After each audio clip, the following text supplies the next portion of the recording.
Kebiasaan membuka sosial media dan melihat pemberitaan yang negatif tentunya dapat membuat kondisi psikis terganggu. Lalu bagaimana mengatasi bertambahnya stres yang berlebih? Kita simak liputan tim VOA berikut ini.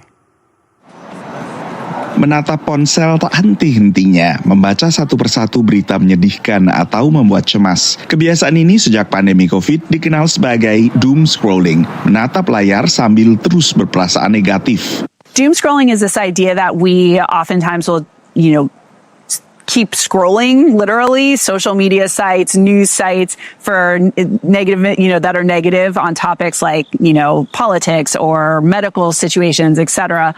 And it's almost like we have this compulsive, we can't stop, right? Pengamat mencermati kegiatan seperti ini secara neurologis tak banyak berbeda dari aktivitas lain yang bisa menimbulkan ketagihan. We actually know now that what's happening is that dopamine, right? They used to think like, oh, dopamine makes us feel good. And every time we scroll or new information comes up, we get a hit of dopamine. We actually know that it's not pleasurable, right? Oftentimes we want to stop. We just can't. So that dopamine actually makes that the compulsion, like the need to keep doing it, but it's not pleasurable. Solusinya, batasi waktu membaca media sosial dengan memanfaatkan aplikasi atau notifikasi dari ponsel.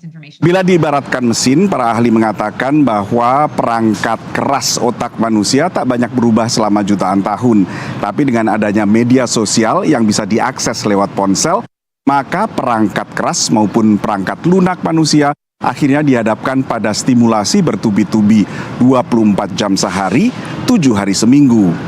Ahli kesehatan mental menyarankan alihkan energi ke kegiatan lebih konstruktif. What are the things that make you feel like yourself? We, in therapy, we would call this grounding exercises or grounding activities. So things that are not related to the news or the media, but make you feel more complete. If that's spending time out in nature, if that's engaging in creative or expressive things, if that's drawing, if that's cooking, if that's spending time with people that you care about and your community, those are different ways that you can help mitigate some of the stress that you might be feeling.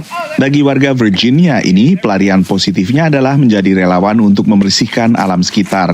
I think the last few years, especially since COVID, people are more aware about the harms of social media, and I know I've deleted social media from my phone a number of times, and sometimes I'll re-download it and then delete it again when I feel like I'm spending too much time there, and I know I have a lot of friends who do that. Lalu bagi warga California ini, kegiatan positif pelepas stres adalah berselancar. A lot of negativity, and then you hear it through friends and family a little bit too, so I try to brush it off, but after a while it does get to you a little bit.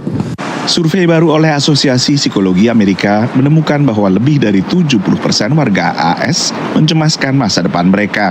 Meski dalam skala 1 hingga 10, responden umumnya mengatakan tingkat stres mereka berada pada level 5. Dari Washington DC, Nova Purwadi dan tim VOA.